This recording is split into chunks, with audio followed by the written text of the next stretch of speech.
అందమైన జీవితానికి స్వాగతం. నమస్తే కళ్యాణ్ గారు. నమస్తే జయ గారు. హలో నమస్తే అండి, నేను జయాని అందమైన జీవితం ప్రోగ్రామ్ నుంచి కాల్ చేస్తున్నాను. నమస్తే అండి. సిఎంఆర్ షాపింగ్ మాల్ మన హైట్ నగర్ లో భాగ్యలత కమాన్ పక్కన ఫిబ్రవరి 29న ప్రముఖ సినీ తారలచే గొప్ప ప్రారంభం. నాతో పాటు డాక్టర్ కళ్యాణ్ చక్రవర్తి గారు కూడా ఉన్నారు. సౌమ్య గారు నమస్తే సార్. నమస్తే అమ్మా. ఎక్కడమ్మా? భువనగిరి నుంచి మాట్లాడుతున్నాను సార్. ఏం చేస్తుంటారు మీరు? ఏం చేస్తుంటారు? నేను హౌస్ వైఫ్ నండి. అమ్మా మా హస్బెండ్ జాబ్ చేస్తారు, ప్రైవేట్ జాబ్ చేస్తారు. అంటే మీరు ఇక్కడ వాళ్ళేనా? Proper east Godavari sir. East Godavari, అదే అదే మీకు తెలుస్తుంది. మ్యారేజ్ అయిన తర్వాత భువనగిరిలో సెటిల్ అయ్యాము. చెప్పండి అమ్మా, సమస్య ఏంటి? పిల్లలు ఎంతమంది? ఒక్క బాబు సార్. పెళ్ళైన చాన్నాళ్ళకి బాబు పుట్టాడు సార్, 7 years కి. ఇప్పుడు బాబుకి 19 years సార్. 19. బీటెక్ చదువుతున్నాడండి, 2nd year. ఓకే అండి. ప్రాబ్లం ఏంటంటే సార్, చాలా గారాబంగా పెంచుకున్నాను సార్ బాబుని నేను. అయ్యో చెప్పండి అమ్మా. ఎంత గారాబంగా అంటే పుట్టాడని నాతోనే ఉంచుకుని నాతోటి బయటికి తీసుకెళ్లడం కానీ, అసలు ఎంత అందంగా ఉన్నాడంటే అండి బాబు, పక్కన వాళ్ళు ఎదుటి వాళ్ళు తీసుకెళ్లిపోయేవారండి. మేము ఎత్తుకుంటాం, మేము స్నానం చేస్తాం, మేము అన్నం తినిపిస్తాం. అయినా నేను వెనకాల వెళ్ళేదాన్నండి, వాళ్ళ ఇంటి వరకు వెళ్ళి అక్కడే కూర్చునేదాన్ని. స్కూల్ కి వెళ్తే 3 years కి వాడు ఏడుస్తున్నాడని స్కూల్ బయట కూర్చునేదాన్ని అండి. స్కూల్ మొత్తం అయిపోయేదాకా నేను కూడా బాక్స్ పట్టుకెళ్ళిపోయి అక్కడే కూర్చుని, నేనున్నాను నాన్న నీకు, నువ్వు ఏడో ఒక క్లాస్ లోని అని అంత జాగ్రత్తగా పెంచుకున్నానండి బాబు. సింగిల్ కిడ్ ఉన్నప్పుడు ఆటోమేటిక్ ఇంకా ఇలాంటివన్నీ జరిగిపోతా ఉంటాయండి. మాకు అటెన్షన్ మొత్తం వాళ్ళ మీదే ఉంటుంది మేడం. ఇద్దరు వర్క్ చేసి ఇద్దరిని పెంచే కంటే ఒకరు వర్క్ చేస్తూ ఒక బాబుని కేరింగ్ తీసుకుని బాగా పెంచుకోవాలి అదేనండి అని ఇద్దరు అండర్స్టాండింగ్ తో, మా హస్బెండ్ నేను కూడా బాబుని చాలా ముద్దుగా ప్రేమగా పెంచుకున్నాను మేడం. కానీ మీరు ఎంత బాగా అయితే బాబుని చూసుకునేవారో, కొద్ది వయసు వచ్చిన తర్వాత బాబు కూడా మీకు అంతే బాండెడ్ గా ఉండేవాడమ్మా మీతో? ఉన్నాడు సార్, ఉన్నాడు సార్. ఇంటర్మీడియట్ వరకు ఉన్నాడు సార్. ఇంటర్ వరకు ఉన్నాడు. ఓకే, ఏమైందమ్మా తర్వాత? ఏమైంది? బీటెక్ జాయిన్ చేసామండి లాస్ట్ ఇయర్. ఓకే, 1 year నేను అబ్జర్వ్ చేశాను, లిటిల్ చేంజెస్ కొంచెం చేంజ్ అవుతూ వచ్చాడు. కానీ ఒక 6 నెలల నుంచి మొత్తంగా చేంజ్ అయింది, మొత్తంగా డ్రాస్టిక్ చేంజ్ అన్నమాట.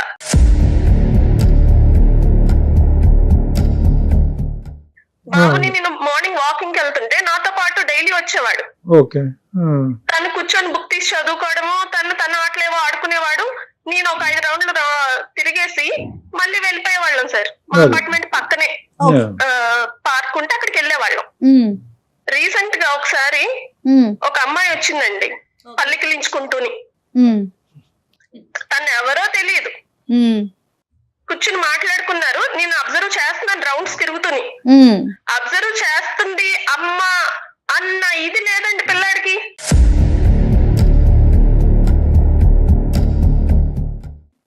పోనీ అబ్జర్వ్ చేసింది, రౌండ్స్ అయిపోయాయేమో, అరగంట అయ్యింది, గంట అయ్యింది. ఈ రోజు 5 సార్లు తిరిగేదాన్ని, 10 సార్లు తిరిగాను, కానీ వాడికి టైం అన్నది ఆ పిల్లతో మాట్లాడితే తెలియలేదండి. ఫస్ట్ టైం చూసారండి అమ్మాయిని? ఫస్ట్ టైం అన్నోన్ గర్ల్ అన్నమాట, అన్నోన్ పర్సన్ అమ్మాయి. అక్కడ సరే అయిపోయింది, వచ్చేసాం ఇంటికి. నేను క్వశ్చన్ చేయలేదండి, వెంటనే క్వశ్చన్ చేయడం ఎందుకు, ఏం అడగలేదు పిల్లాడిని. మీరు అడగలేదు, బాబు కూడా అమ్మాయిని తీసుకొచ్చి మీకు ఏం పరిచయం చేయలేదు, ఏం చెప్పలేదు, ఏం మాట్లాడలేదు, ఇంటికి సైలెంట్ గా వచ్చేసాం అంతే అండి. Okay okay. ఒకసారి సూపర్ మార్కెట్ కి వెళ్ళాం సార్. సూపర్ మార్కెట్ కి వెళ్తే తను అన్ని గ్రోసరీస్ తీసి ఇచ్చే నా ట్రాలీలో వేసేవాడు సార్ ప్రతిసారి. మేము ఒక లిస్ట్ రాసుకుని వెళ్తాము, నేను చదువుతూ ఉంటే తను హెల్పింగ్ అనమాట, అంత హెల్పింగ్ నేచర్ అని చెప్తున్నాను. అదేలేండి. ఒక అమ్మాయి కలిసింది సార్ ఆ సూపర్ మార్కెట్ లోని. నేను అమ్మాయిని ఫస్ట్ టైం చూడడం, అమ్మాయిని కూడా ఫస్ట్ టైం. మాట్లాడుతూనే ఉన్నారు. నేను రాసుకెళ్లిన లిస్ట్ లో గ్రోసరీస్ అన్ని తీసేసుకున్నాను, బిల్లు కట్టేశాను. పిలిచానండి, వెళ్ళి మొత్తం రౌండ్ తిరిగేసి వచ్చాను. నాన్న రా వెళ్దాం ఇంకా, చిన్నారా అంటే, అమ్మ నువ్వు వెళ్ళిపో నేను వస్తాను అన్నాడండి ఒక్క మాట.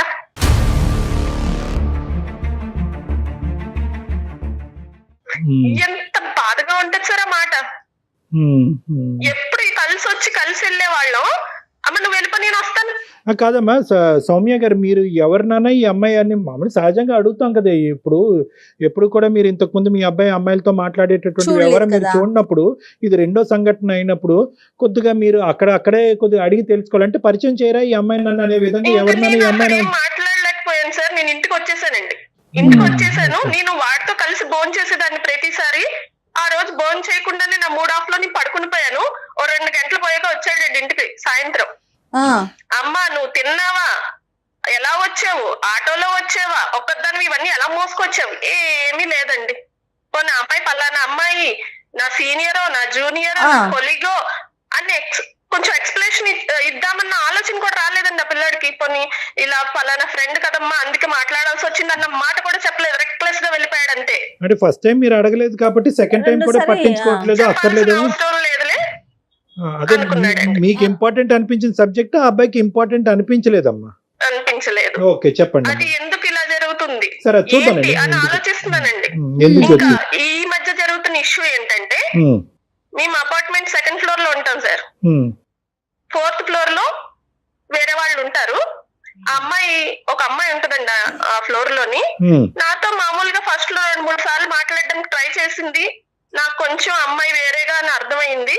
కొంచెం అవాయిడ్ చేయడాచిన, ఎక్కువగా క్లోజ్ గా ఉండకు అని ముందు ఎప్పుడో చెప్పాను సార్. ఇప్పుడు ఏం జరుగుతుందంటే అండి, సాయంత్రం 5లోకి తన పైనుంచి కిందకు వస్తుందండి. డైరెక్ట్ గా 0 ఫ్లోర్ కి వెళ్ళిపోవాలి కదా మరి, కింద పని ఉన్నప్పుడు 2nd ఫ్లోర్ లో ఆగుతుంది ఆ లిఫ్ట్.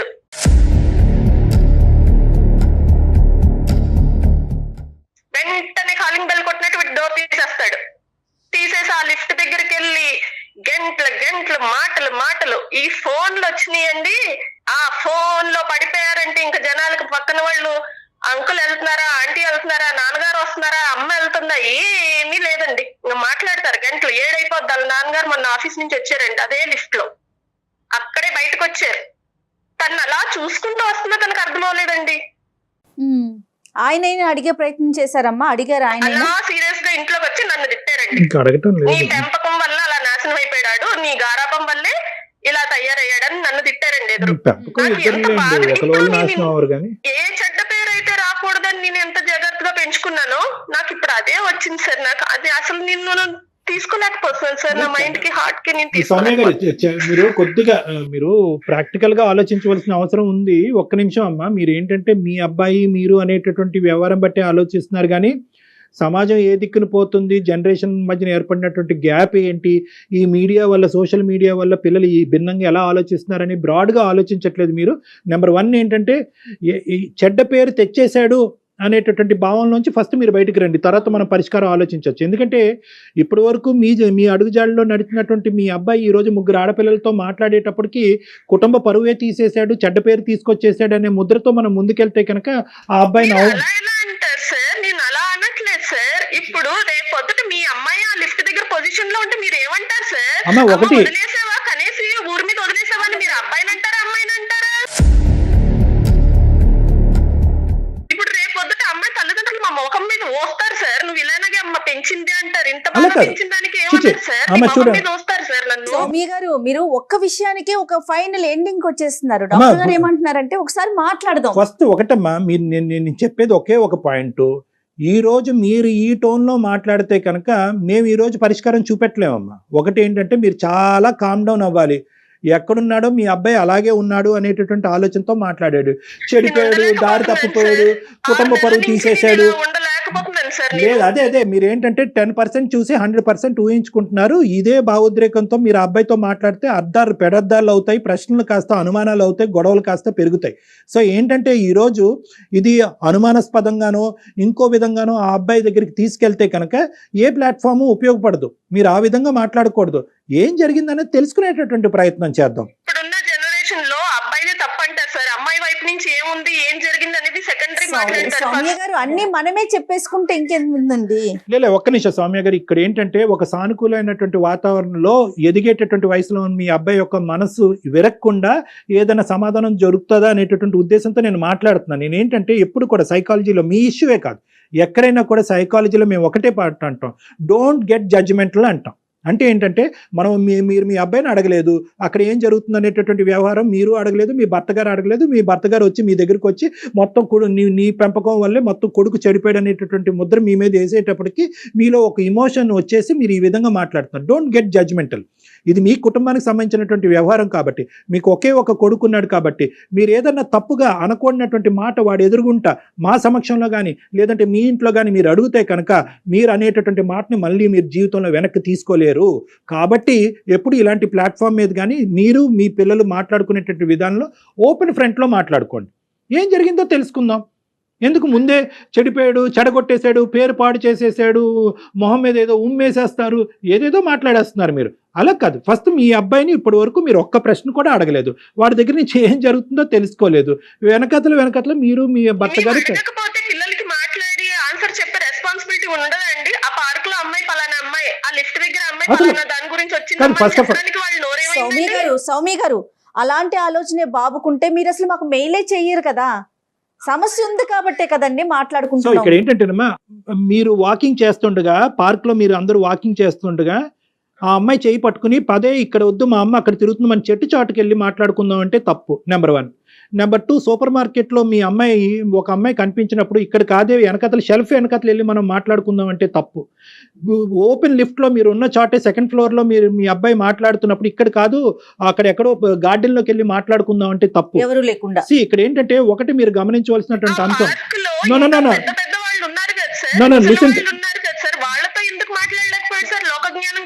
సౌమ్య గారు ఒక్క నిమిషం, మీ అబ్బాయి ఏది చేసినా కూడా నా తల్లి అనేటటువంటి ధైర్యంతో బహిరంగంగా చేస్తున్నాడు, ఎక్కడ కూడా సీక్రెట్ గా చేయటం అనేటటువంటి ఆ ఇష్యూని మీరు ఒకసారి గమనంలోకి తీసుకోండి. కాదు సార్, ఇప్పుడు ఒక ఇన్సిడెంట్ ఏదన్నా జరిగింది, జరగకూడదు ఏదో జరిగింది, పలానా అపార్ట్మెంట్ వాళ్ళు సెకండ్ ఫ్లోర్ లో ఏం చెప్తారు సార్? ఆ అబ్బాయి ఎంతసేపు అమ్మాయితో అక్కడ గంటలు రోజు మాట్లాడేవాడని చెప్తారా అండి? నీ ఇన్సైడ్ చూస్తారా సార్? అబ్బాయి పాజిటివ్ చూస్తారా సార్? అదే మీరు మనం ఏం చేద్దాం అంటే అమ్మా ఆ అబ్బాయితో ఒకసారి మాట్లాడదాం. మాట్లాడొచ్చండి బాబుతో? నేను మాట్లాడతాను మేడం, నేను కలుపుతాను మేడం. కానీ అతనితో మాట్లాడేటప్పుడు మీరు కొంచెం కామ్ గా ఉండండి, ఎందుకంటే అతని భావం ఏంటో మనకు తెలియాలి కదా. అలాగే మేడం. ఆవిడ పాయింట్ కరెక్టే, కానీ అనేటటువంటిది చాలా ఇంపార్టెంట్, చాలా డెలికేట్ ఇష్యూ. నువ్వేంటమ్మా నువ్వు నాకు చెప్పేది? ఆడపిల్లతో మాట్లాడితే తప్పేంటమ్మా? ఇప్పుడు వరకు ముగ్గురితోనే మాట్లాడాను అనుకుంటున్నావా? కాదు, నేను 10 మందితో మాట్లాడానంటే ఆవిడ బతుకుండగలదా? చెప్తున్నాను. ఆవిడ ఏంటంటే జనరేషన్ పరంగా మారాలి. ఇప్పుడు ఆవిడ కాలాన్ని బట్టి ఇప్పుడు చూసింది తక్కువ, ఆవిడ ఊహించుకుంటుంది ఎక్కువ. సో ఆ ఊహకి యూజువల్ గా ఆ ఊహలోంచే అనుమానాలు వస్తాయి. ఆ ఊహ పీక్ కి వెళ్ళిపోతుంది, ఏదో జరిగితే ఏమవుతుంది అని ఆలోచిస్తున్నారు. యూజువల్ గా ఎలా ఉంటుందంటే జయ గారు, కానీ ఒక తల్లిగా ఆవేదన ఉంటుంది కదండి. ఎక్కడున్నానన్నా? ఇలా ఫ్రెండ్ తో బయటకు వచ్చినామా? ఎవరమ్మా ఫ్రెండ్?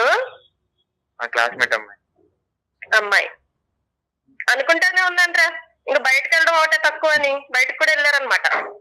ఏమైందమ్మా? ఏదో బుక్స్ కావాలంటే స్టోర్కి వచ్చాము. ఇలా చెప్పేవా నాన్న నాకు నేను పలానా అమ్మాయితో వెళ్తున్నానని? లేదు. ఎందుకు? ఇప్పుడు నువ్వు ఎక్కడున్నావు చెప్పు. స్టోర్ అంటే ఏ స్టోరు, ఏ ఏరియా? బుక్ స్టోర్ అమ్మా. ఇప్పుడు ఏమైంది? ఇప్పుడు ఏం చెప్పాలి? ఇప్పుడు అన్ని చెప్పాలా నీకు? నేను నీతో మాట్లాడాలిరా, ఇప్పుడు నేను మాట్లాడాలి. నువ్వు పక్కకు రా, అమ్మాయిని వదిలిపెట్టి పక్కకు రా కాసేపు.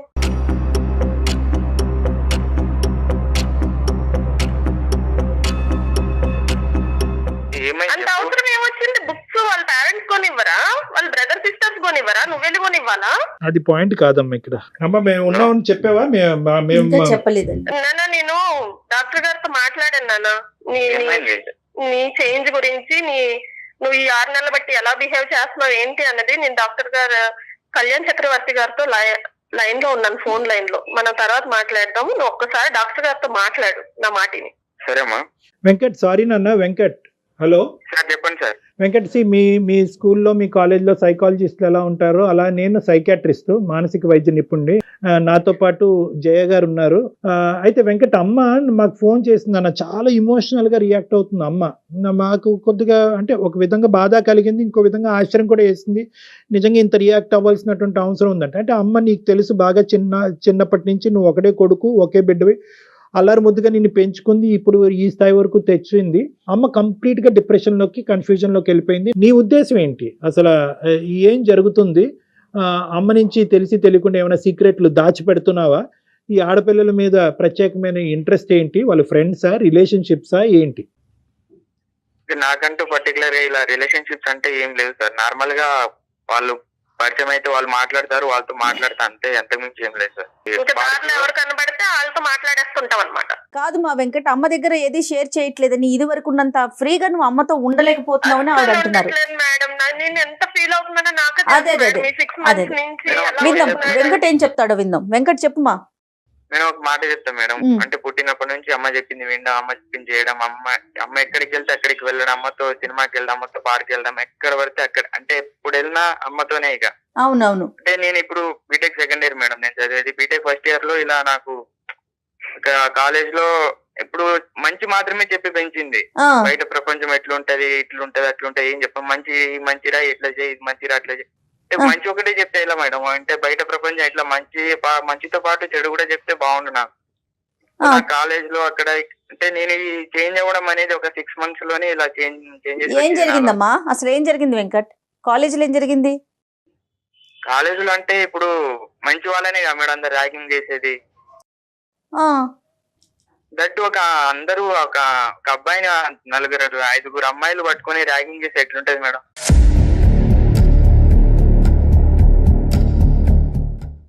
అలాంటి సిచ్యువేషన్ ట్యాంక్ బండ్ దగ్గర కూర్చొని చచ్చిపోవాలనిపించింది మేడం. అప్పుడు నేను అనుకున్నా నాలో ఒక చేంజెస్ రావాలి అని. సో నాలో చేంజెస్ రావాలి, నా డ్రెస్సింగ్ జరిగింది ఏ రోజన్నా నాకు చెప్పారా అడగండి మేడం. అసలు చెప్పావా వెంకట్? అడగండి మేడం. వెంకట్ నీలో అంత బాధ ఉంది, ఎందుకు అమ్మ చెప్పొచ్చు కదా, అమ్మతో షేర్ చేసుకోవచ్చు కదా మీరు. అమ్మతో చెప్తే అమ్మ ఎక్కడ బాధపడుతుంది అని చెప్పి ఇక నాలోనే చేంజెస్ రావాలి, బయట ప్రపంచం ఎట్లుంది. నేను అప్పుడు బాధపడి ఉండేదాన్ని కాదేమో మేడం, ఇప్పుడు ఈ చేంజ్ వల్ల బాధపడుతున్నాను మేడం. కాదమ్మా, చేంజెస్ రావటం అంటే ఇప్పుడు అమ్మాయిలతో గంటలు మాట్లాడుతుంతో చేంజ్ వస్తుందంటావా వెంకట్? అంటే నాలో నేనేదో తప్పుగా మాట్లాడట్లేదు, వాళ్ళు వచ్చి మాట్లాడుతున్నప్పుడు ఒక అబ్బాయి అనే మాట్లాడుకుంటే ఎట్లుంటది మేడం? నీ మాట్లాడటం వెనక అసలు పర్పస్ ఏంటి? పర్పస్ ఉన్న అమ్మాయిలు వస్తారు మాట్లాడతారు, పర్పస్ ఉందా? పర్పస్ అంటే నువ్వు పరిచయం చేసేవారా? మా అమ్మగారు పార్క్ లో తిరుగుతున్నారు అని పరిచయం చేసేవారు ఆ రోజు నాతో? గంటలు మాట్లాడేసి వెనకాల వచ్చావు కానీ సూపర్ మార్కెట్ నుంచి. దానికి ముందు నీతోనే అమ్మ, ఇప్పుడు నాలుగు చేంజెస్ ఆనప్పుడు నీతోనే పార్క్ లో గంటలు ఎక్కువ. అంటే ఇంకా కాలేజ్ అయ్యేంత వరకు నీకు కాలేజ్ లో బాగా ర్యాగింగ్ అవి జరగకుండా ఉండాలంటే వీలైనంత అమ్మాయిలతో మాట్లాడతావు. అమ్మాయిలని నేను అంటలే అమ్మా, ఫస్ట్ వాళ్ళు వచ్చి మాట్లాడుతున్నప్పుడు మాట్లాడకుండా ఎలా ఉండాలి చెప్పు? దగ్గర నిన్ను చూసుకుంటూ వచ్చారు, నువ్వు ఏం చేసావు? నాన్నగారు లోపలికి వచ్చినప్పుడు అమ్మాయికి సరే టైం అయింది అనేసి బయట చెప్పి లోపలికి రావాలి కదా, నువ్వు వచ్చావా? నువ్వు తనేదో కాలేజ్ గురించి నువ్వు రాలేదు, మళ్ళీ మాట్లాడా. అమ్మ ఒకటి సౌమ్య గారు, ఇది చాలా సున్నితమైనటువంటి అంశము. ఒక్క సంఘటన బట్టి నాన్నగారిని పట్టించుకోకుండా నాన్నగారిని అమర్యాదగా చేశాడు అనే అంశం కూడా ఇక్కడ కరెక్ట్ కాదు. పుట్టినప్పటి నుంచి వీలైన ఒక ఎక్కడ బయటికి వెళ్ళిన అమ్మతోనే, సినిమాకి వెళ్ళిన అమ్మతోనే, పార్క్ వెళ్ళిన అమ్మతోనే. సో అదే మంచి ఎంత మంచి చెప్పి పెంచినా కూడా చెడు అనేది ఒకటి తెలియాలి కదా సార్ ఒక మనుషులకు అనేది. నాకే తెలియదు, నాకే తెలిసి కూడా అంటే చెడు అంటే ఏంటి, ఎవరితో ఎట్లా మాట్లాడాలి, ఎవరితో ఎట్లా తెలియదు. మనిషిని చూడాలంటే మనిషితో మాట్లాడాలంటే భయం వేసేది సార్. అలా నేను బీటెక్ వరకు నా ఇంటర్ వరకు నేను ఎలా బతికానో కూడా నాకు తెలియదు సార్. ఏదో అమ్మ చెప్పింది చేసిన, అమ్మ ఈ పని చెప్పింది చేసిన, అమ్మ ఆ పని చెప్పింది చేసిన, నాన్న ఆ పని చెప్పాడు చేసిన, ఇవే. నేను బీటెక్ వెళ్ళాక నాకు అర్థమైంది సార్, నేను ఉన్న నా సిచ్యువేషన్ ఇక్కడ పనికి రాదు, నేను కొంచెం చేంజెస్ అవ్వాలి, నాకు ఇలా జరిగిన తర్వాత కూడా నేను చేంజ్ అవ్వకుంటే ఎట్లా అని చెప్పి ఆ సిచ్యువేషన్ నాలో నేనే ఉంచుకొని నేను చేంజెస్ అయితేనే బయట ప్రపంచం ఎట్లుంటది, ఏముంటది, చెడు ఏంటి, మంచి ఏంటి అన్ని తెలుసుకోవాలని నేను ఇలా చేంజ్. ఏం చేంజెస్ అండి? Dress changes, phone changes, TV channels changes. ఆ కాల్ లిస్ట్ చూస్తే మీరు భయపడిపోతారు సార్. కాల్ లిస్ట్ గానీ లేకపోతే ఆ వీడియో లిస్ట్ చూడాలి మీరు, యూట్యూబ్ లో వీడియో లిస్ట్. ఆన్లైన్ క్లాసెస్ అనేసి ఫోన్ ఇచ్చాము సార్. ఆన్లైన్ క్లాసెస్ చూస్తాడని ఫోన్ ఇస్తే ఆన్లైన్ క్లాసెస్ అయిపోయాక వాడు ఏం చూస్తున్నాడు అడగండి. అమ్మ ఇప్పుడు ఆ అబ్బాయి, ఒక్క నిమిషం సౌమ్య గారు, నేను ఒక మాట చెప్తాను, వింటారా? ఒక 2 నిమిషాలు మీకు ఆ ఓపిక ఉందా? చెప్పండి sir. Right, thank you very much. అమ్మ సౌమ్య, నేను ఒక పాయింట్ చెప్తున్నాను. ఆ అబ్బాయి ఒక సున్నితమైన అంశం చెప్తున్నాడు, దయచేసి ఆ యాంగిల్లో చూడవలసిందిగా నా విజ్ఞప్తి. ఆ అబ్బాయి ఏమంటున్నాడంటే, నేను ఇప్పటి వరకు ఒక ఇంట్రోవర్ట్ లాగా ఇక్కడ అమ్మాయిలతో మాట్లాడటం, అబ్బాయిలతో మాట్లాడటం, అమ్మాయిలతో స్నేహం చేయటం, ఇవన్నీ తీసి పక్కన పెట్టండి. ఒక అంశం ఏం చెప్తున్నాడంటే, ఇప్పటి వరకు నేను ఇంట్రోవర్ట్ లాగే పెరిగాను, నూతులో కప్పలాగే పెరిగాను, ఆ అమ్మ చెప్తే అదే విన్నాను, నాన్న చెప్తే కనుక అదే తీసుకున్నాను, ఇంతకు మించి నాకు ఇంకో ప్రపంచం తెలియదు. ఎప్పుడైతే కాలేజీలోకి వచ్చానో అంటే టీనేజ్ నుంచి యంగ్ అడల్ట్హుడ్ వైపు ప్రయాణం చేసేటటువంటి స్టేజ్ వచ్చిందో నేను ఒక చెరువులోంచి ఒక సముద్రంలోకి వెళ్ళినట్టుగా అనిపించింది. రకరకాల మనుషులు నాకు కనిపించారు, రకరకాల పద్ధతులతో వ్యవహరించేటటువంటి వాళ్ళు కనిపించారు, నన్ను వెక్కిరించే వాళ్ళు కనిపించారు. అరే ఈ ప్రపంచం గురించి నేను ముందుగానే తెలుసుకుని ఉంటే కనుక బహుశా ఈ వాతావరణాన్ని నాకు డీల్ చేయగలిగేటటువంటి కెపాసిటీ వచ్చి ఉండేదేమో, ఇది మా తల్లిదండ్రులు నాకు చెప్పలేదు కాబట్టి ఈ కెపాసిటీని నాకు నేనుగా డెవలప్ చేసుకుంటాను, అది ఎక్స్పోజర్ ద్వారా డెవలప్ చేసుకుంటాను, కొత్త విధంగా తయారవుతాను, కొత్త మనుషులతో మాట్లాడతాను, కొత్త పరిచయాలు పంచుకుంటాను అని చెప్పి ఈరోజు మీరు నేర్పించలేనటువంటివన్నీ కూడా ఆ అబ్బాయి నేర్చుకునేటటువంటి ప్రయత్నం చేస్తున్నాడు. ఇప్పుడు ఆ ప్రయత్నంలో ఆ అబ్బాయి ఏంటంటే కొద్ది అదుపు తప్పాడు, కన్ఫ్యూజ్ అవుతున్నాడు. బహుశా ఏంటంటే ఓకే మీరు నేర్పించలేదు, ఇందాక నుంచి ఒకే అబ్బాయి చెప్తున్నాడు నేర్పించలేదు అంటున్నారు. చెడు ఏ తల్లిదండ్రులు నేర్పిస్తారు? చెడు నేర్పించలేరు తల్లిదండ్రులు. కానీ చెడు అనేటటువంటిది ఈ విధంగా రావచ్చు, ఈ ఛాలెంజెస్ ఉంటాయి. నువ్వు తక్కువ మాట్లాడటం ఒకటే కాకుండా నలుగురితో పరిచయాలు పెంచుకోవాలి, నలుగురితో మాట్లాడాలి. నువ్వు మాట్లాడి ఆ ఎక్స్పోజర్ పెంచుకుంటేనే బహుశా ఏం జరుగుతుంది, ఈ ప్రపంచంలో ఏం జరగట్లేదు అనేది నీకు అర్థం అవుతుంది అనే విధంగా నా తల్లిదండ్రులు నన్ను పెంచలేదు అని అబ్బాయి అంటున్నాడు. సొసైటీ గురించి పరిచయం చేయలేదు అంటున్నాడండి అతను.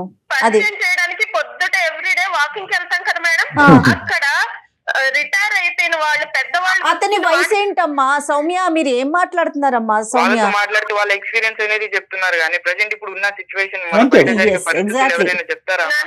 ఇప్పుడు చేసిన సైంటిస్టులు ఎవరు ఇప్పుడు ఉన్న వాళ్ళు చేయలేదు నాన్న. ఫ్యూచర్ ఆలోచించే చేస్తారు ఎవరు ఏదే చేసినా అని. వాళ్ళకి ఫ్యూచర్ తెలుసు. నువ్వేమనుకుంటున్నావు నా ఏదే కరెక్ట్, నాకే అన్ని తెలుసు, ఈ జనరేషన్ చెప్తా అంతే. నా విషయానికి వస్తే నేను అమ్మాయితో మాట్లాడుతున్నా, ఈ అమ్మాయితో మాట్లాడుతున్నా అంటే నాలో తప్పు లేదు. వాళ్ళు మాట్లాడుతున్నారు,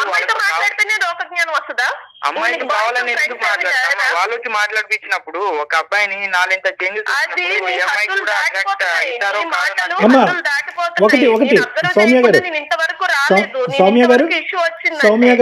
సౌమ్య గారు ఏ మాట్లాడితే తప్ప కాదా అన్నది ఫస్ట్ మనం ఆలోచించుకోవాలి. బి హద్దు దాటుతున్నాడా అదుపు మించుతున్నాడా అనేది మాట్లాడుకోవాలి. ఇప్పుడు మాట్లాడితే మీరు ఏ సబ్జెక్ట్ గురించి మాట్లాడుతున్నారు? ఆడపిల్లలతో మాట్లాడటం తప్పు అని అంటున్నారా? ఆడపిల్లలతో పరిచయాలు పెంచుకోవటం తప్పు అని అంటున్నారా? లేదంటే పెంచుకోవచ్చు కానీ దానికి ఒక లిమిటేషన్ ఉందని అంటున్నారా? లేదా మీరు వినట్లేదు అంటే ఇక్కడ హద్దు అంటే ఏంటి? అబ్బాయికి వివరంగా మాట్లాడుకోండి, గొడవ పడకండి. మీరిద్దరు గొడవ పడటంలో ఎటువంటి అర్థం లేదు. ఎందుకంటే ఈ రోజు మీకు తెలిసి చేస్తున్నాడు, రేపొద్దున మీ కొడుకు మీకు తెలియకుండా చేయటం మొదలు పెడతాడు. ఆ పరిస్థితి దయచేసి ఇలా చేస్తావు. నేనేమి తప్పు చేసి నీకు తెలియదా? నేను తప్పు చేసి నీకు చెప్పనా? నువ్వు చెప్పలేదనే ఇప్పుడు నువ్వు అంత పెద్ద ఇన్సిడెంట్ నాకు చెప్పావా నాన్న?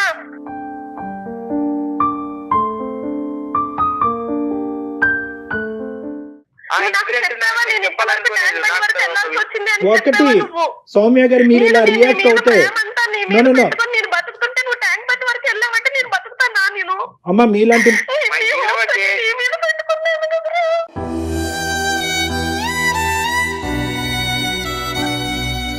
సౌమ్య గారు నాన్నగారితో మాట్లాడాలి కదా, నా సిచ్యువేషన్ ఇలా ఉంది నాన్న కాలేజ్ లో అని చెప్తే పిల్లలు ఎక్కడ షేర్ చేస్తున్నారండి? ఇక్కడ అమ్మాయి అబ్బాయి అనేటటువంటి సబ్జెక్ట్ కాదు. ఆవిడకి నొప్పించేటటువంటి అంశం ఏంటంటే నాకు పరిచయం చేయకుండా, నాకు తెలియకుండా ఆవిడ కళ్ళెదురుగుంటే కనిపిస్తుంది. ఆ అబ్బాయి ఏమనుకుంటున్నాడు? అమ్మ కళ్ళెదురుగుంటే కనిపిస్తుంది కాబట్టి నేను సీక్రెట్ గా ఏ వ్యవహారం చేయట్లేదని ఆ అబ్బాయి అనుకుంటాడు. ఈవిడేమనుకుంటుంది? నువ్వు కనిపించడం ఒకటే కాదు, నా కళ్ళతో చూడటం ఒకటే కాదు, నీ మటుకు నీకు కూడా నాకు వచ్చి చెప్పాలి. ఎందుకంటే చిన్నప్పటి నుంచి ఈవిడ అలాగే పెంచింది. ఈవిడ ప్రతిదీ ఆ అబ్బాయికి చెప్పింది, ఆ అబ్బాయి ప్రతిదీ అమ్మకి చెప్తున్నాడు. కానీ ఈ ఫస్ట్ టైం ఆ అబ్బాయి జీవితంలో ఏమనుకున్నాడంటే ఒక కొత్తగా తెలియనటువంటి ఒక కోణాన్ని నేను విశ్లేషిస్తున్నాను కాబట్టి ఈ కోణం తీసుకెళ్లి అమ్మ ముందు పెడితే కనుక అమ్మ ఈ విధంగా రియాక్ట్ అవుతుంది, అమ్మ ఎగ్జాజరేటెడ్ గా రియాక్ట్ అవుతుంది. ముందుగానే ఊహించుకున్నాడు అతను కూడా. అని ఊహించుకుని ఏం చేస్తున్నాడంటే కనుక ఎక్కడికక్కడే ఆ పరిచయాలు పెంచుకుంటూ, ఆ ఫోన్ కాల్స్, ఆ మెసేజెస్, ఆ వీడియోస్ పెంచుకుంటూ, కాదనట్లేదు, ఎగ్జాజరేటెడ్ గా చేస్తున్నాడు, అధికంగా చేస్తున్నాడు, శృతి మించి చేస్తున్నాడు. అది కంట్రోల్ చేసేటటువంటి విధానం తల్లికి ఉండాలి. తల్లికి ఉండాలి అంటే కనుక ఫస్ట్ తెలుసుకునేటటువంటి ప్రయత్నం చేయాలి, ఆ వాతావరణాన్ని క్రియేట్ చేయాలి. నాన్న తప్పో ఒప్పో, కరెక్టో రాంగో ఏదైనా పర్లేదు, ఆమె మదర్, నేను ఇక్కడ కూర్చుంటా, నువ్వు ఏదన్నా చెయ్యి. ఎప్పుడైతే కనుక మనం ఊహించుకోవటం మొదలు పెడతాం, ఇమాజినేషన్కి ఎక్కువ మనం సిచ్యువేషన్ క్రియేట్ చేస్తాం. ఈ పిల్లలు చెప్పరమ్మా, అక్కడే కదా సూసైడ్లు జరిగేవి. ఈ అబ్బాయి ఈ రోజు మన ఎదురుగుంటా మాట్లాడుతున్నాడంటే మన అదృష్టవంతులు, ఆ తల్లి అదృష్టవంతురాలు కాబట్టి ఈ రోజు మాట్లాడుతున్నాడు. ఏ నుయ్యో గొయ్యో చూసుకుంటారు. 90%, 99% సూసైడ్ జరగటానికి ప్రధానమైన కారణం ఏంటంటే సరైనటువంటి సందర్భంలో, సమయంలో, అవకాశం ఉన్న చోట మాట్లాడలేకపోవటం. సార్ నేను ఒక అంత విషయం ప్రేమగా సార్, ఎందుకు వెంకట్. పెంచుకున్నాను సార్? నాతో ఏదైనా సార్ షేర్ ఒక విషయం చేసుకుంటాననే చెప్తాను కదా సార్. ఒక అమ్మ, నిమిషం ఒక మాట, మేడం. ఒక మాట చెప్తాను. ఉండమ్మా అమ్మ సౌమ్య, ఒక్క నిమిషం ఉండండి, బాబు ఏదో చెప్తాడంట. చెప్పునమ్మా వెంకట్, చెప్పునా? మేడం, సార్ మేడం మీకు మాట చెప్తా సార్. చెప్పమ్మా. అంటే మా పేరెంట్సే కాదు, రేపు ఎవరి పేరెంట్స్ అయినా కానీ మంచి మంచి అని ఒక అబ్బాయిని మంచి ఎంత మంచి చెప్పి పెంచినా కూడా వాడికి ఏదో ఒక రూపంలో చెడు తగులుతూనే ఉంటది కదా సార్. అవును. ప్రతి ఒక్కటి అబ్బాయి అయినా అమ్మాయి అయినా మంచి ఏంటి చెడేంటి వాళ్ళకు కళ్ళకు కట్టినట్టు ఇదిరా ఇట్లా చేస్తే మంచి చేసి ఇట్లా జరుగుతది, చెడు చేస్తే ఇట్లా జరుగుతది.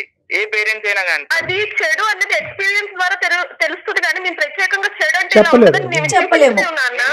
చూపించమని చెప్పలేదమ్మా, చెప్పండి. మంచి దారి చూపించగలను. వెంకట్, వెంకట్, వెంకట్, సౌమ్య, ఇప్పుడు చూపెట్టక్కర్లేదమ్మా, అది ఎక్స్పోజర్ బట్టి వస్తుంది. అమ్మ నాన్నలాగే ప్రపంచం అంతా ఉంటారు అని చెప్పి పిల్లల్ని పెంచకూడదు తల్లిదండ్రులు. వెంకట్, ఇక్కడ ఒక పాయింట్ నీకు కూడా చెప్పాలి. నన్ను ఇంక ప్రతిదీ మనం అమ్మ వైపు మాట్లాడటం కాదు. అమ్మ కోరుకునేది ఒకే ఒకటి, ట్రాన్స్పరెన్సీ కోరుకుంటుంది, కమ్యూనికేషన్ కోరుకుంటుంది. ఈ రెండే అంశాలు. ఏదున్నా తప్పైనా ఒప్పైనా నాతో చెప్పమనండి, నా పక్కన కూర్చోమనండి, రోజుకి ఒక అరగంట మాట్లాడమనండి. ఆ అమ్మాయితో 2 గంటల పాటు లిఫ్ట్ దగ్గర మాట్లాడేటటువంటి నా కొడుకు ఈరోజు 10 నిమిషాలు నాతో టైం స్పెండ్ చేయట్లేదు. ఆ అమ్మాయి గురించి సబ్జెక్ట్ మాట్లాడతాడా లేదా అన్నది పక్కన పెట్టేయండి. ఇదివరకు మీ ఇద్దరు కూర్చొని మాట్లాడుకునేంత విధంగా, ఇదివరకు మీ ఇద్దరు ఇమోషన్స్ షేర్ చేసుకునేటటువంటి విధంగా ఈరోజు నా కొడుకు నాతో వ్యవహరించట్లేదు అనేది ప్రధానంగా మా అమ్మ యొక్క మనస్తాపం. అవునా కాదా? నువ్వు చెప్పు వెంకట్. అదే సార్, నేను కాదంటలే సార్. అమ్మ బాధపడుతుంది అంటే నాకు ఆ సిచ్యువేషన్ జరిగినప్పటి నుంచి చెప్పుకోవాలని ఫీలేదు సార్. మళ్ళీ అమ్మ వాళ్ళు కూడా నాకు చెప్తే బాధపడతాను అనుకోని నువ్వు వేరే దారిలో వెళ్ళిపోతున్నావు. Correct. ఇది కరెక్ట్ అమ్మా. నీ ఏజ్ నువ్వు ఏమనుకుంటున్నావు అంటే నేను డెసిషన్ తీసుకున్నాను, నాకు అన్ని తెలిసిపోయాయి అనుకుంటావు నాన్న, నీకు ఇంకా ఏం తెలియలేదు. చాలా ఉన్నతంగా మీరు బాబుని పెంచారు, అందులో ఎటువంటి డౌటే లేదు. కానీ మీరు ఇచ్చినటువంటి ప్రతి ప్రేమ, ఇచ్చినటువంటి ప్రతి అంశం, చూసేటటువంటి ప్రతి విధానం అది మీ బాధ్యత, అది మీ రెస్పాన్సిబిలిటీ. దానికి క్రెడెన్షియల్స్ అనేటటువంటి ఉండవు. మీరు ఈ విధంగా పెంచారు కాబట్టి అనుక్షణం ప్రతి అంశం బాబు ఎదిగి పెద్ద అయ్యేట, రేపొద్దున పెళ్ళి అవుతుంది, కోడలికి బాబుకి మధ్యన 1,00,000 అంశాలు ఉంటాయి. ప్రతిదీ మీకు తెలియాలా? తెలియని అవసరం లేదు. సో కొన్ని అంశాలు మీరు తెలుసుకోవడానికి ఒక అవకాశం ఉంటుంది, కొన్ని అంశాలు అవకాశం ఉండదు. సో ఇది ఫస్ట్ మీరు పెరిగేటటువంటి మీ అబ్బాయిలో చూడవలసినటువంటి ముఖ్యమైనటువంటి ఆస్పెక్ట్, అది స్వీకరించవలసినటువంటి ప్రధానమైనటువంటి అంశం. వాళ్ళకంటూ ఒక ప్రపంచం క్రియేట్ అవుతుంది. ఆ ప్రపంచంలో తప్పులు చేయకుండా చూడవలసినటువంటి బాధ్యత మందే. కానీ ప్రతి అంశం తెలుసుకునేటటువంటి ప్రయత్నంగా, అనుమానాస్పదంగా, సూక్ష్మంగా అది విశ్లేషించేటటువంటి విధంగా పిల్లల యొక్క పెంపకం జరగకూడదు. అక్కడే అవమానాలు, అపార్థాలు, ఆత్మహత్యలు, అఘాయిత్యాలు జరుగుతున్నాయి. అమ్మ చాలా డిప్రెస్డ్గా అయిపోవటానికి ఒక కారణం నువ్వు కూడా వెంకట్. అమ్మ డిప్రెస్ అవ్వకూడదు అని చెప్పి నువ్వు ఒక కథ నడిపిస్తున్నావు, కానీ నీకు తెలియకుండానే అమ్మ డిప్రెషన్లోకి వెళ్ళిపోతుంది, ఒక భావోద్రేకంలోకి వెళ్ళిపోతుంది. ఆవిడికి మింగుడు పట్టలేదు. ఆఖరికి స్ట్రైట్ ఫార్వర్డ్గా సింపుల్గా అడగవలసినటువంటి ప్రశ్నను కూడా ఈరోజు మమ్మల్ని వేదికగా వాడుకుని మిమ్మల్ని అడిగేటటువంటి ప్రయత్నం చేస్తున్నాం. థ్యాంక్ఫుల్లీ మనం ఇక్కడ సొల్యూషన్ అయితే ఖచ్చితంగా ఐడెంటిఫై చేసాం. ఇక్కడ నేను నీకు చెప్పేది ఏంటంటే వెంకట్, నువ్వేం తప్పు చేయలేదు. ప్రతి జీవితంలో ప్రతి అంశానికి పర్పస్ ఉంటుందన్న. ఒక ఆడపిల్లతో మాట్లాడినా, ఒక మొబైల్ యూజ్ చేసినా, ఒక పుస్తకం చదివినా, ఒక క్వాలిఫికేషన్ సంపాదించినా, ప్రతిదానికి ఒక పర్పస్ ఉంటుంది. కేవలం నన్ను ఇలా అవమానించారు, ఇన్సల్ట్ చేశారు కాబట్టి నాలో ఒక కొత్త వ్యక్తిత్వాన్ని చూపెడతాను, ఎవరైతే నన్ను ఇలా అవమానించారో వాళ్ళందరికీ బుద్ధి చెప్తాననేటటువంటి విధంగా కేవలం ఒక 6 నెలల్లోనే నీ వ్యక్తిత్వాన్ని విపరీతమైన స్పీడ్తో మార్చేటటువంటి ప్రయత్నంలో నువ్వు పప్పులో కాలేసేటటువంటి దానికి అవకాశం ఉంటుంది. నీ మనసులో చెడు లేకపోవచ్చు, నీది ఉన్నతమైనటువంటి మనసు ఉండొచ్చు. రేపొద్దున ఆడపిల్ల తండ్రి రావచ్చు, వాళ్ళ అన్నయ్య రావచ్చు, వాళ్ళ మామయ్య రావచ్చు. ఏరా మా అమ్మాయితో ఇంత టైం ఎందుకు స్పెండ్ చేస్తున్నావు అని చెప్పి నీ అపార్ట్మెంట్లో నీ పరువే కాకుండా మీ తల్లి అమ్మ నాన్న పరువు కూడా తీయచ్చు. అప్పుడు ఏమని చెప్తాం? సో కాబట్టి ఏంటంటే మార్పు అనేటటువంటిది ఎంత ఇంపార్టెంటో ఆ మార్పు వైపు వేసేటటువంటి అడుగు కూడా చాలా జాగ్రత్తగా వేయవలసినటువంటి అవసరం ఉంది. లాస్ట్ అండ్ ఫైనల్ నేను చెప్పేది ఏంటంటే మీరిద్దరూ ఒకే తట్టు మీదకి వచ్చి కమ్యూనికేషన్ పెంచండి, మాట్లాడుకునేటటువంటి అవకాశాలు పెంచుకోండి. యావరేజ్గా ప్రతిరోజు ఒక 1/2 అవర్ 1 అవర్ పాటు కుటుంబం అంతా మాట్లాడుకోండి. మనసులో ఏ భావం ఉన్నా కూడా ఆలోచన లేకుండా ఫ్రీగా మాట్లాడుకోండి. అనుమానం వద్దు, ప్రశ్నలు వద్దు, ఒకరినొకరు ఇబ్బంది పెట్టుకోవద్దు. ఎప్పుడు కూడా మీరు అందరూ ఒకే టీం లాగా వర్క్ చేసుకుని ఇంతకు ముందు ఎలా ఉన్నారో అదే విధంగా ముందుకెళ్ళండి. ఎటువంటి ప్రాబ్లమ్స్ ఉండవు. చక్కటి తల్లి, చక్కటి కొడుకు, నేను చూసినటువంటి చాలా కేసెస్లో చాలా చక్కటి కుటుంబం. సో మీరందరూ హ్యాపీగా ఉండాలని నేను ఏం చెప్తున్నానంటే increase your transparency, increase your communication. Okay అమ్మా సౌమ్య గారు. Thank you so much madam. Right. Solution చెప్పారు. ఇప్పుడు కాన్వర్సేషన్ లో నాకు అర్థమైందంటే మా అబ్బాయి చాలా స్పీడ్ పెంచేశాడు. మీరేమో డెడ్ స్లోగా ఉన్నారు. నేను ఇంకా అక్కడే ఉండిపోయాను. డెడ్ స్లోగా. అదే ఇందాక రాకెట్ పడవ అన్నాను కదా, అలా ఉన్నారు. డాక్టర్ గారు మంచి ఉదాహరణ చెప్పారు. రైట్ అమ్మా సౌమ్య గారు. Thank you so much madam. Thank you sir. Thank you. 1కి 2 సార్లు డాక్టర్ గారు ఏం చెప్పారో వినండి. రైట్ సౌమ్య గారు. థ్యాంక్ యూ అండి. Thank you. Bye. Bye. Thank you ma'am. చాలా మంచి సొల్యూషన్ అండి. చాలా అద్భుతంగా అనిపించింది నాకైతే. నిజంగా ప్రెసెంట్ మనం ఫేస్ చేస్తున్న ఇష్యూ. Very common issue. అవునమ్మా. Thank you Kalyan. Thank you Jaya గారు. నమస్తే.